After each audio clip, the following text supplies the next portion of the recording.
Hi, my name is Faiz Mohammed, and you're watching Icons Unplugged. Today, I'm really proud to present a very special person. He is the Chief of Head and Neck Surgical Oncology and Robotic Surgery at HCG hospitals.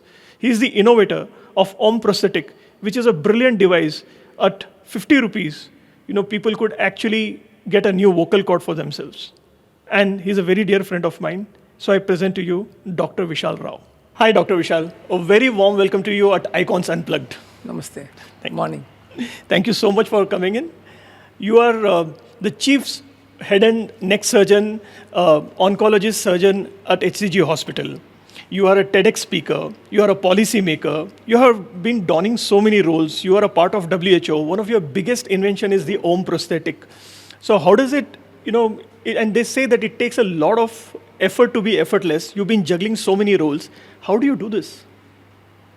Yeah, I think over the years of the more than a decade of work that I consistently put, I have learned a very important lesson.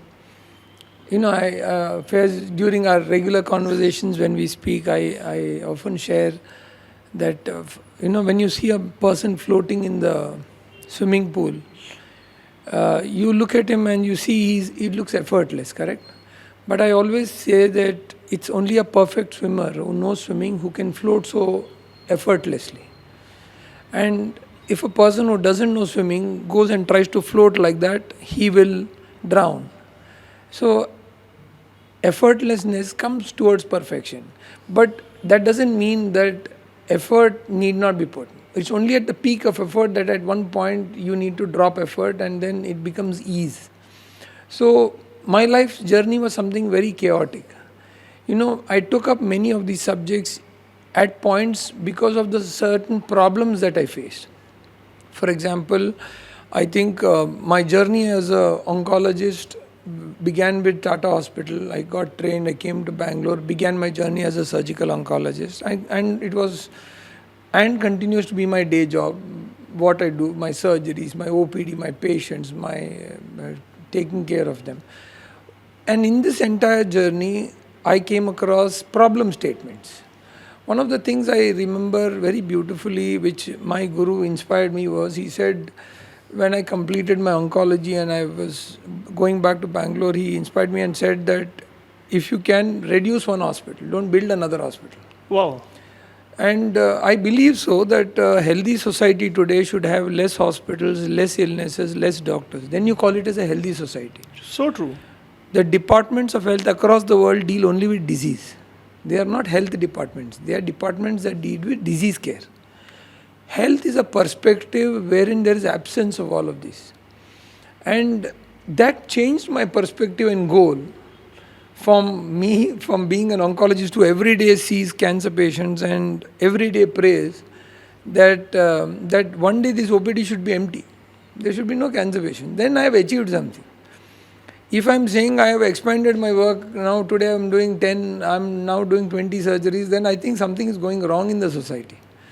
I am a person who's looking at that perspective today to say that health as a subject has to be moved from illness to wellness.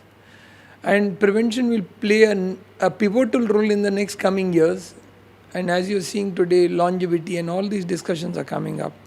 So at every time in life, when a hurdle came, a problem came, I loved looking at problem solving. So I remember many years back when I was asked to come and be a part of cancer prevention, I took that point and I gave some small amount of my time to the government.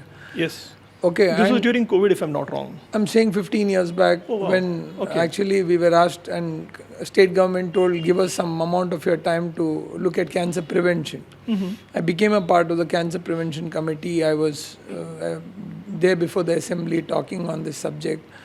And I realized that some of the times what me as a doctor, as a surgeon, I can do is maybe do 2 surgeries, 3, 5. A group of us put together 20. But what a policy can do to prevent diseases or to treat could be in millions. So I often tell, like a health minister of any state can cure more people and save more people lives than all the doctors put together in the state. That's so brilliantly put. Yeah. So policy has a powerful role to play. And when I started working on it, I started realizing a very important mantra, which I call participatory democracy. हम हमारे AC के room में बैठ के दुनिया बदलना है बोल के बोले तो दुनिया बदलेगा नहीं होगा. So participatory democracy is a very participatory task. It's a painful task. It's not an easy task. So when I started working on policies with WHO partners and others on cancer control, tobacco control, looking at perspectives of public health, non-communicable diseases, I realized there was a meaning to my mission of being a doctor, being an oncologist. It added more meaning to it. So I always tell entrepreneurs, valuation and value both are important. So what is it that you live for and what is it that you die for? You need to have both the balance in this. So I continued to do this work on policy, and that's how it evolved. One fine day, that throat cancer patient came, and he was a watchman, security guard, lost his job, lost his voice, and I was talking to my partner Shashank, who was a good friend at that time, not a partner. And I was sharing about how to raise a fundraiser using bikers groups. And he laughed at and said, यार कितने time करेगा, कितनी बार हम लोग bike race करेंगे या bike rides करेंगे and पैसे ये करेंगे, because there were only two machines in the world, one from US, another from Europe. So the main point at that time was, but how am I going to do silicon work, all of this? So he said, my generations come from the silicon thing. I have a factory that shut down, and my father was into this industry. If you say you're with me, I'll revive this. I said, let's do it. And so that's how we both came together. He built the entire silicon plant for me. I built the voice machine for him. Put together, we created home voice processes. And today when I see about more than 2,000 plus people speaking with this, who had not spoken for 10 years, 15 years. Yesterday I met Ashok Jain, a patient of mine, who came and told me, I'm using this for last 2 years, I've not changed it, do you think I should change it? I said, no, it looks nice. I said, continue to use it. It was very nice to see a testimonial of your effort. And so my journey in this entire way is not about juggling.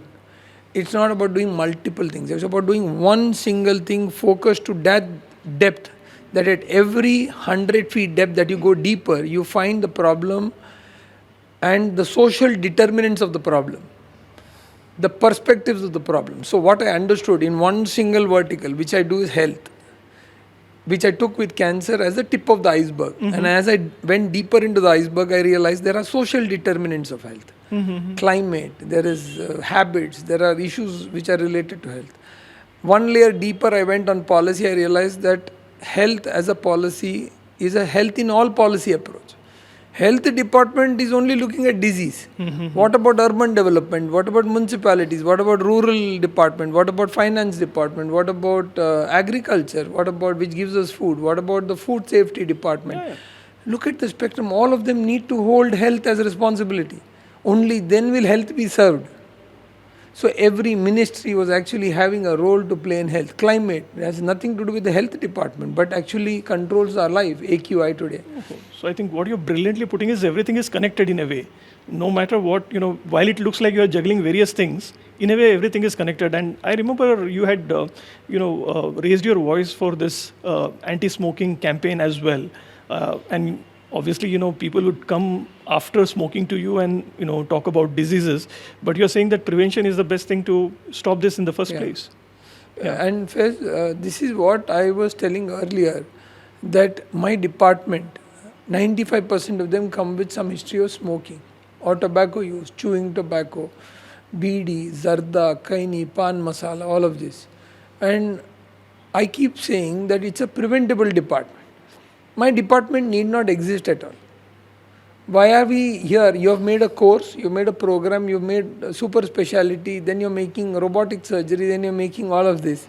Fundamentally, where is the problem?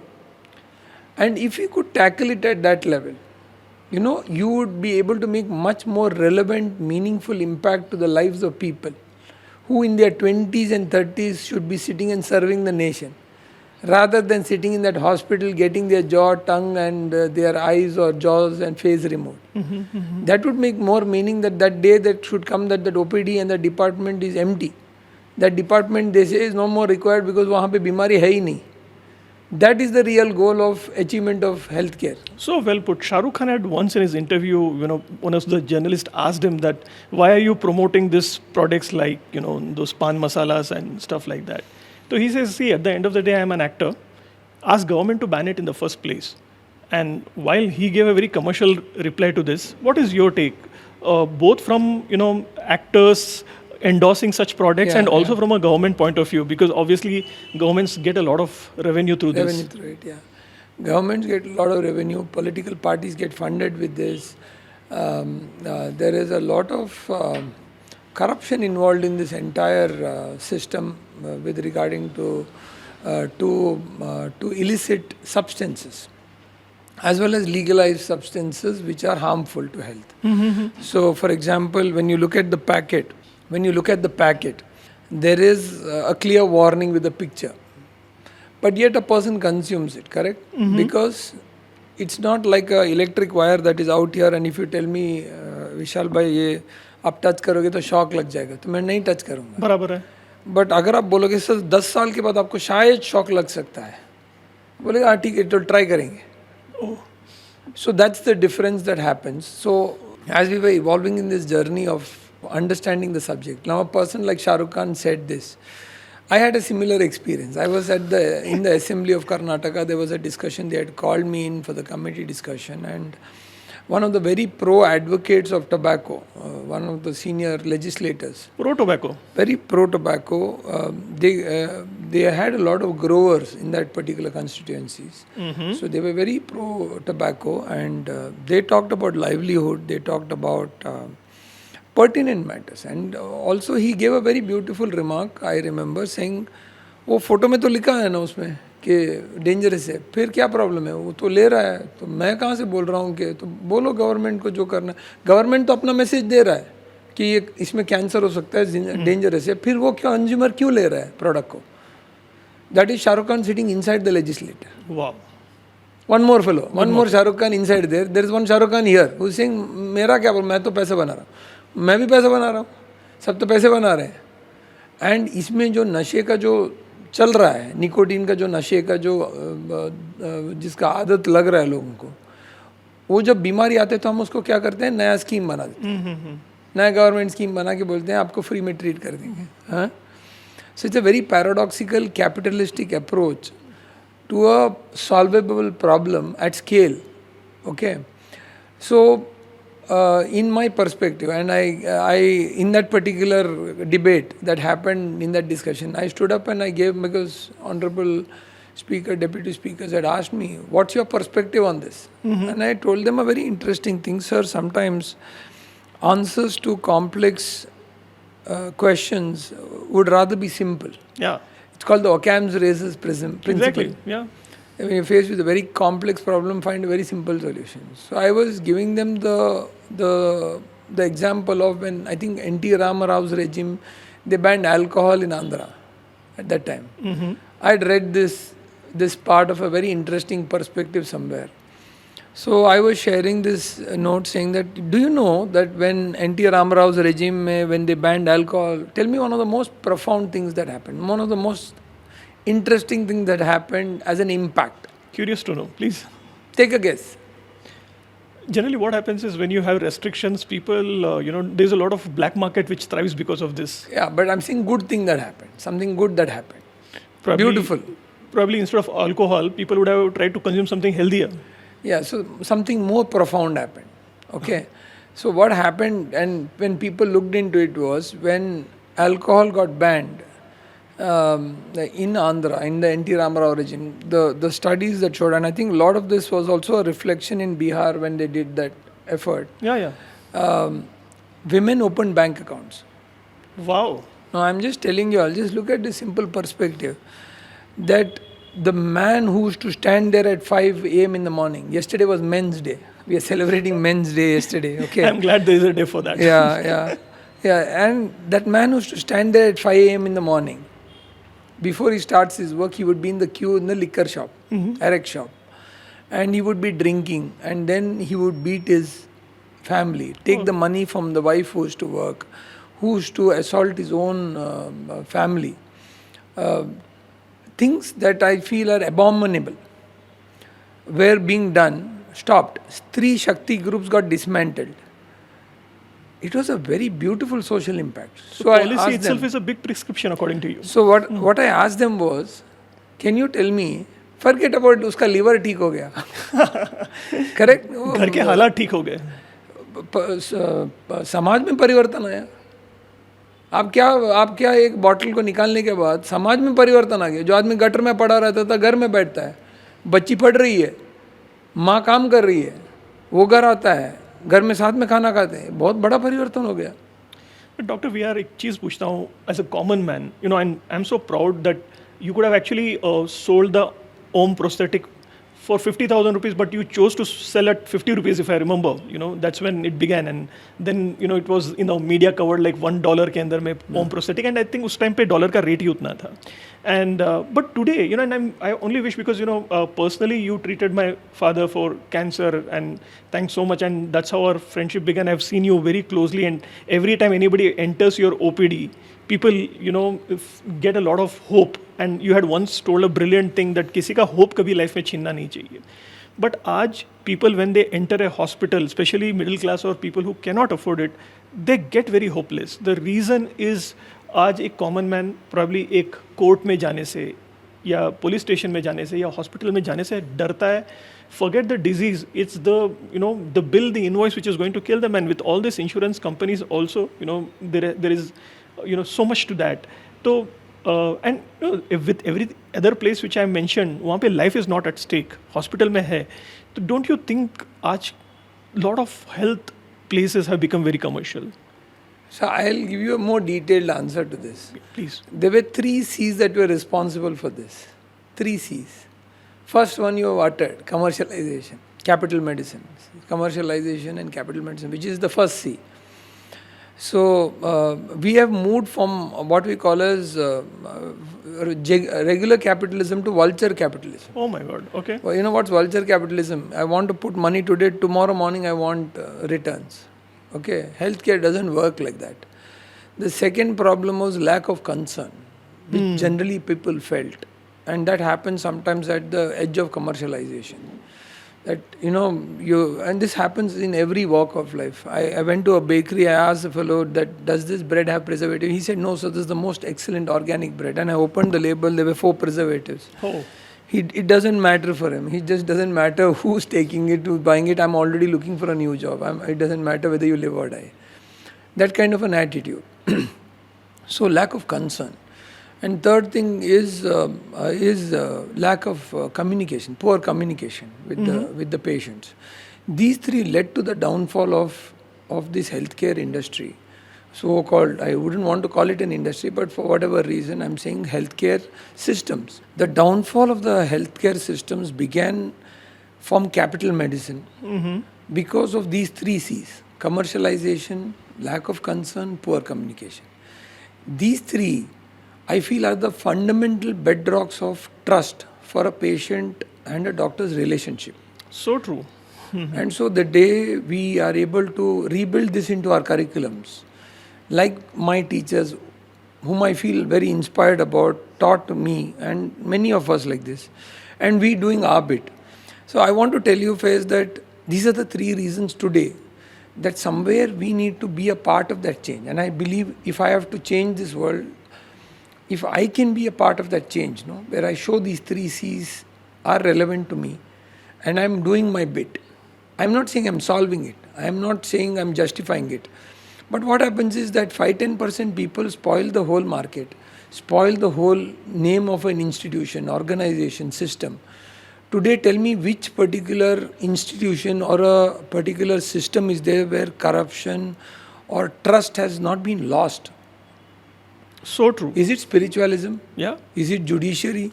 Is it political systems? Is it commercial markets? Is it retail? Is it NGOs? In every walk of life, somewhere people are not having trust in any system. Yeah. Correct? They'll just given up. Even when you're talking from a doctor examination point of view, we had a doctor called Dr. Ramdas, which I think everybody in our community used to go to. I've never seen, a doctor who's actually, so selfless, And when we go to a doctor earlier, they would ask you to अपनी जीभ निकालो, they would examine you. आप पीछे जाओ, stethoscope लेके पूरा check करते हैं, and everything they used to do. Today you go to probably any clinic, and as soon as you narrate the problem, the doctor is already writing the prescription कि ये test कर लो, check your lipid profile, this, that. I think there is a certain template which doctors have, and there's no further. In fact, earlier when you meet a doctor, there used to be at least 10-15 minutes you could spend with them. So I call this hand-to-mouth syndrome. Achha. So from the hand you go to the mouse and you start clicking on it, So I was telling you, Faiz, that at the end of it, it is these that have led to a change. And unless we bring about this change, it won't happen. So I'll tell you something very interesting that happened. One, I was talking to you about hand-to-mouth syndrome. Now, one of the priests who met me once told me a very interesting thing. He said, this thing called hastaguna, that is your healing hands, comes from a lot of blessings of patients who pray for you. So every time a doctor should use his touch in order to ensure that he's able to pass that energy. You can't use this for yourself. You can't buy anything special for yourself from this. But that power of that healing touch comes from a lot of prayers of patients who pray for you, for your well-being. So he told me, even if it's a dying patient, go touch. Ensure that you touch them, give them that sparsh, because a lot of prayers go in these hands. And it's a very beautiful thing that he told me, which I follow today. And I must also add and tell you a very beautiful thing I heard from another Swamiji who, during one of my talks, Gavi Siddheshwar Swamiji told in his talk in the Koppala, the Ratha festival. He said something very profound. He told us, I was there as a guest that day, and before introducing me, he spoke something very profound, very, very thought-provoking. He said, कलयुग आता है, फिर सतयुग आता है, फिर त्रेता युग आता है, द्वापर युग आता है, युग के ऊपर युग आता है. आपने क्या देखा है कि हर युग में ऐसा क्या चेंज होता है जिसकी वजह से आप लोगों को लगता है कि युग बदल गया? ज़मीन तो वही है, आसमान वही है.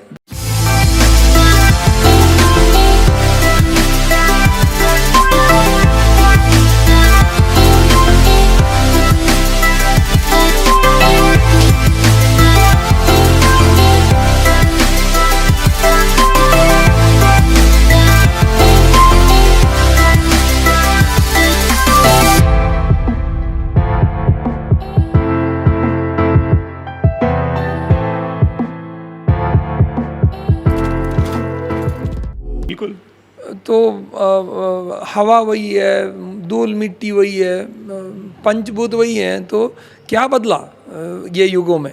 तो बहुत अच्छी तरह से और सरल से उन्होंने बोला कि आदमी का मन बदला, सोच बदला. तो ही सेड, तो युग को बदलने के लिए आपको 1,00,000 वर्ष वेट करने की ज़रूरत नहीं है. आपकी मन की बदलो, युग बदल जाएगा. तो कलयुग में द्वापर युग आ जाएगा. It's a very profound, simple thing, and I love that. And I said, so as we are talking this today, I think the message that I want to give out to my audience, to friends and colleagues is, this change will not come. Don't say that this particular time period is Kali Yuga, this is the worst period. Oh, this time all this is going to go on. No, it is with you. It will start. You have the power to change this. So don't wait and say that time is bad because of which. Your effort is something that's more relevant here. So even if one person brings about that change, it's a great service to the society in terms of an impact, because we have reduced one evil from this particular surface. So true. So Dr. VR, you treated so many celebrities also, and you met, I think, Dalai Lama and the who's who of the celebrity because of your work. Sometimes you treated them, some of them because of international forums, your work with WHO. So when you meet all of them, and everybody is today, I think, acknowledges the fact that health is the most important thing. So when you meet these celebrities, how does the conversation normally go? I think the most beautiful conversation was with His Holiness, and I would like to share that. That was a very profound one. I was not scheduled to meet him that day, but long story short, I think, like I said, serendipity and it's the master appears when the disciple is ready. So I had this camaraderie. I don't know what that day I was called, and as I entered and spent some time with him, we both did a head bump, and then he kissed my hand, I kissed his hand. Then he kissed my forehead, I kissed his forehead.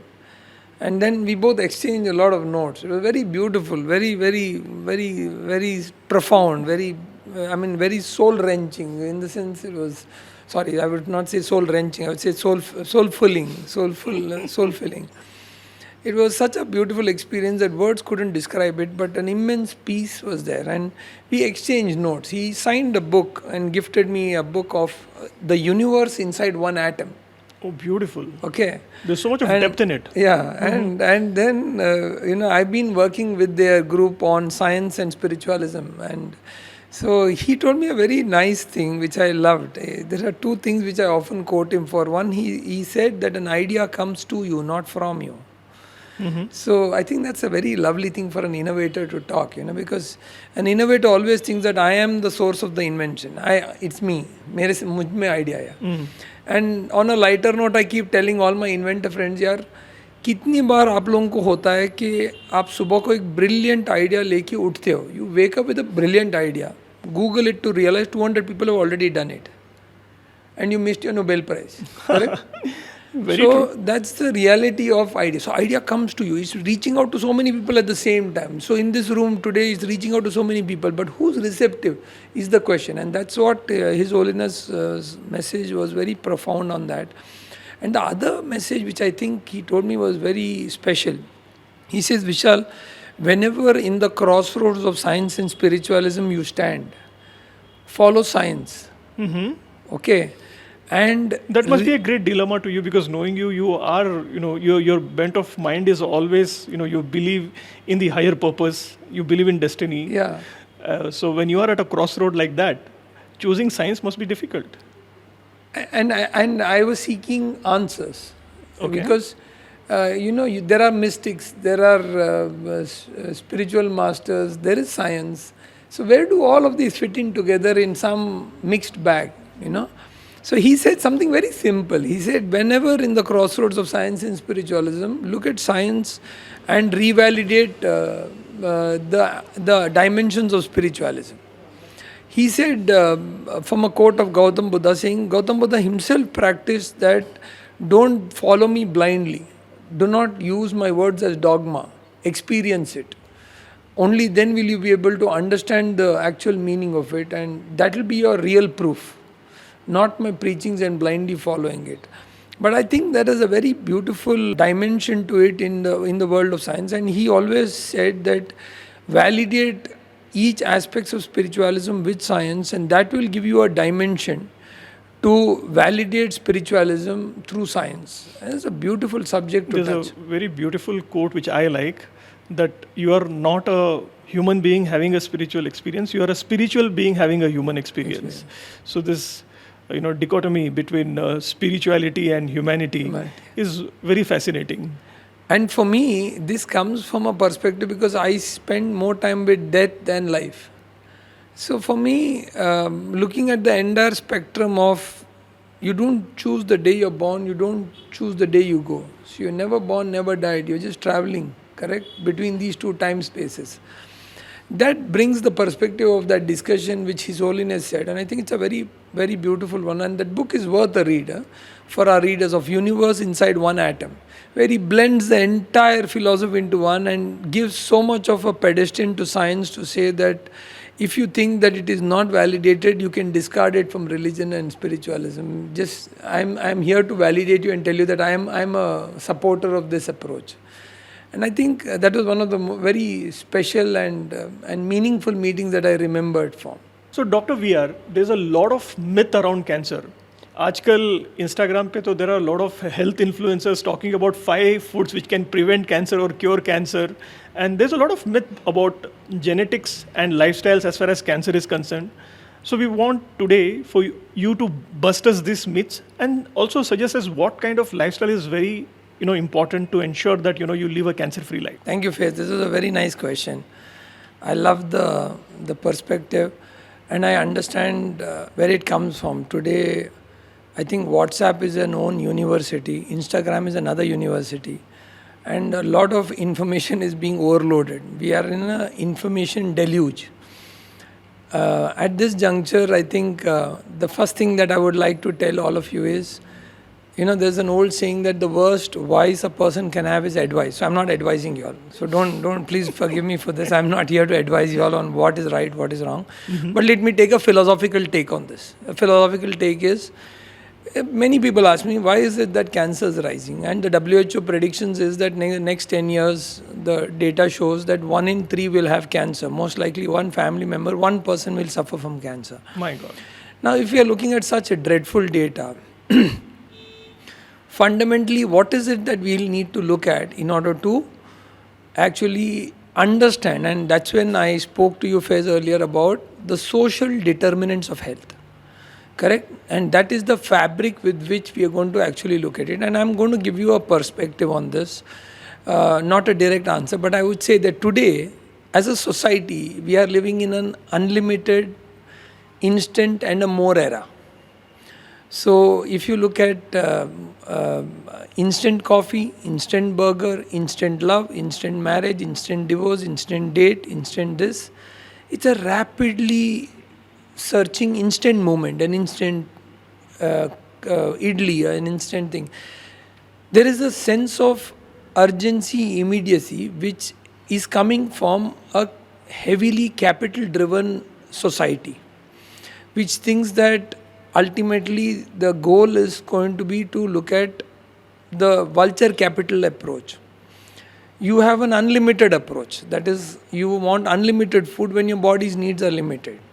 So I, on a lighter note, say I eat 1 meal in a day because I think that meal suffices me, and that's based on proper nutritional guidance. I am not trying to do a random following from some Insta video which has given me some suggestions. I've structured it based on my parameters, based on my requirements, based on my fitness, based on my work, and based on advice from my nutritionalists and my physicians.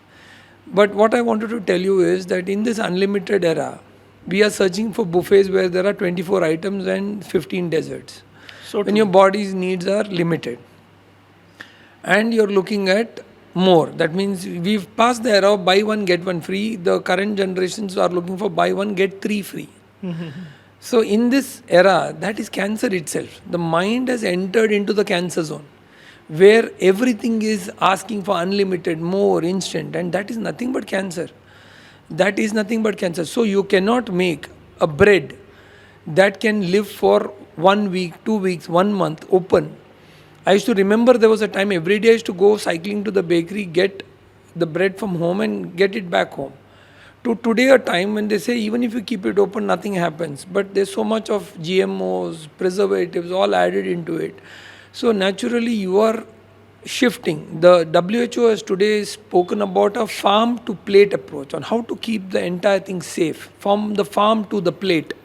Think about it, my friends, that is the thing that you'll have to adopt if you want to keep away from it, because food is the one single foundation of your immune system. Today, if your food is disturbed, believe me that your mind is disturbed, because we now know in science that there is a gut-brain axis. So we're made up of 30,000 genes as a human body, whereas a rice grain may have 55,000 genes.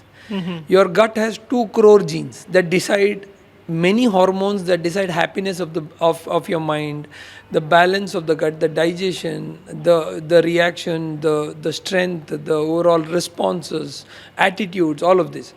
So I would like to say that in this era, if you want to look at giving a perspective to cancer and reducing it, you'll have to do 3 things diligently. One is looking at your food habits, which is very, very important. And food means your diet is different, your nutrition is different. Focus on nutrition, not just diet.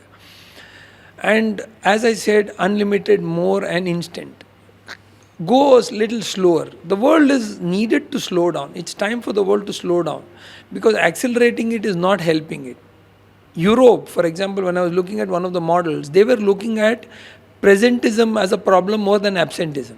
That means there are more people present at work today who are not performing than people who are absent but doing a productive job. So Very the world interesting. needs to relook at the whole problem in a new way. So beautifully put. Yeah, and I would like to add and say that, so I'm giving you food as a mantra. Second, I'm telling you is activity, exercise. Sitting is the new smoking. We both are doing that today. Okay, sitting is the new smoking, and the more you sit, the more you're getting affected as bad as smoking. So remember this, that it's like smoking a pack. If you're sitting for an hour, it's like smoking a pack for you. So keep this mantra in mind and say that sitting is the new smoking and be active.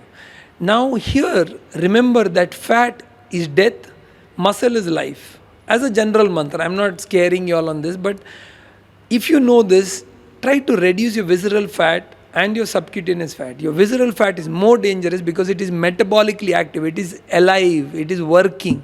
Your subcutaneous belly fat is not actively working, but the visceral fat which is around your organs, kidneys, intestines, that is the one that is alive, active, vigilant, producing bad hormones all the time, giving it to the heart, giving it to the other parts of the body, and that is a very key source today of mortality and death. So why don't you find out what's your visceral fat? Why don't you find out how much do you sit? Simple things that you can do. And thereafter, breathe. I'm saying just breathe. I don't see people breathing well enough today. And you don't need to go in for some complex course. I'll give you a surgeon's yoga. A surgeon's yoga is a very simple yoga that I am practicing. I'm just saying I don't have time. I have limited time. And I meet with so many CEOs, global leaders, big people who tell me, you know what, problem is time. And I said, all of us, the problem is time itself. But one person in 1 minute breathes 12 times. Simple calculation. Now, how many times do you breathe one full deep breath? Can't you give yourself one deep breath in 1 minute at least? One deep breath in a minute. I'm not asking for more. Just do that and you see how your system changes. And I'm saying, living on one meal a day, I live on air. But I leave that 1 minute, I take that one breath, which I feel happy about. And my OT can keep going on for hours and I'm happy, peaceful, vigilant. The point is that changes the way your perspective of life is. These three mantras for me are very simple, doable for your day-to-day life. I'm not giving you something very complex. I'm just telling you that in the next coming 10 years, a person who is going to be fasting will live longer than the person who's eating more. So you may find that the person on the signal who's begging, who's starving, and you're feeling compassionate about him, he's going to live longer compared to the person who's sitting in his brand new Mercedes in obesity. He's going to live lesser. So the reality of life is that that's going to kill more people today. So the cancer is a part of the spectrum. So if you live longer and you don't die of a heart attack, yes, cancer is waiting for you. If you're not going to follow these three basic mantras, and I've given a philosophical touch to it, I've given you a pragmatic three-pointer to it, just to tell you that, look, I'm not here to advise you and tell you what you should or shouldn't do. We are living in the era of informed choices. So on a lighter note, I tell, if a person is destined to be hanged, he can't be drowned. Now you choose your destiny, correct? I'm not here to tell you, if agar ye hoga to ye ho jayega, as a part of trying to scare you with anything. But I think as a responsible citizen, as a doctor, as a public health crusader, I would like to say that my mission here is, can we all together, using these particular programs such as Icons, Unplugged, begin to change the world one at a time, one person at a time, and reduce one hospital. Let's work on that. That's brilliant. So, Doctor, I saw one of your interviews, and you brilliantly said something in that interview that the world is moving towards driverless cars. It's moving towards MBLS leadership, teacherless learning, but it's also moving towards doctorless health also. The fear today is that everybody today with a chat GPT is considering that they are a doctor. Like earlier, when anybody had a DSLR camera, they used to feel that I'm a photographer. Where is this trend going? Because self-medication is a very big problem. What do you think about it? So today I would tell you that I'm a robotic surgeon also, correct? So when robots came in, our fear was, will robots replace the doctor? And I was one of the early advocates of taking in robotic surgery, and I said that there is never a time in history like today when machines are going to come and work with technology to assist, accelerate, and accentuate human healing. I would say that we need not fear machines and technology. We need to look at how do we optimize them, how do we actually synergize with them and collaborate to improve health. And that could be a great game changer if you do that. Yesterday at Bangalore Tech Summit, I spoke on the same idea of cell therapy, cell engineering, precision medicine, personalized medicine, and now talking about programmable medicine. So we are in a very interesting time. Now, let me zoom out a little bit and say that if you look at everybody's talking about AI. AI seems to be the buzzword. Anything, are AI dal do usme. I was sometime back giving a keynote address on this topic, and my topic's name was Artificial Intelligence versus Natural Stupidity. Where do we stand? Why I am saying this is artificial intelligence is not here to replace natural stupidity. And that is something that everyone needs to know as a mantra. I believe that today, whatever technologies come, finally, I was at a very interesting debate with a group of Stanford students when I was at Stanford sometime back on the Stanford India Dialogue, and we were discussing this. And they were intensely debating with me about what's going to happen. How is it going to be? We are very confident we're going to replace doctors with technology. And I'm smiling and I'm like, I'm fully supporting all of you youngsters. I said, I'm with you all on this. So they were like, how are you so confident? I said, because finally, even if you replace me with this machine, I will still be on the other side doing an MTech in oncology. I'll still be there because you still have to treat humans only. So I said, don't worry, I'm not going anywhere. It's just that some positioning may change, but I'm still going to be around. So true. So my point is, the answer is not to hit the panic button, but I think the message out there is very clear. It is time for us to readapt, reimagine, and drop some of the old ways of the approaches to the way the world has been functioning everywhere. I think I would put a summary to it and say that COVID was a watershed line. COVID brought a perspective to us. I always think of it that maybe at some point, if you look at it, COVID was not the virus. It was society that was the virus, and COVID came as a vaccine. So if you look at the timeline, I would say that I call it BC versus AD. BC is before COVID and AD is after disease. Mm-hmm. Life has changed, transformed. Conscious capitalism will take a larger role in this new era. And it is for us to recalibrate our responses, to relook into looking at the entire model of education systems, methods of knowledge, and how are we going to acquire knowledge and what methods are we going to use. Can we use attentionless learning and micro-learning as the new model of teaching, and skill-based work as the new approach, and non-domain-based focus? So I am today working on drug discovery with a team of people who are designers, who have nothing to do with biology. How are we going to reimagine the world a new way to accommodate the errors done by us in the last few decades? And that's what COVID is reminding us, saying relook at the whole thing. Remember, 5 grams of this virus stopped the world. So rethink, reimagine, recalibrate, and re-innovate yourself. Make your version 2.0 is what I would say. Superb. So for me, VR doesn't mean virtual reality anymore. VR means Vishal Rao. Yes. So thank you so much, sir. I think it was such an engrossing discussion. Learned a lot from you. And since you're here, we will do a small autograph of yours. Thank you so much. Which will be something which will be etched in our minds. No, you're being too generous in kind. I don't know if I deserve this. You are an icon, sir. So, of course. Thank you. Thank you so much.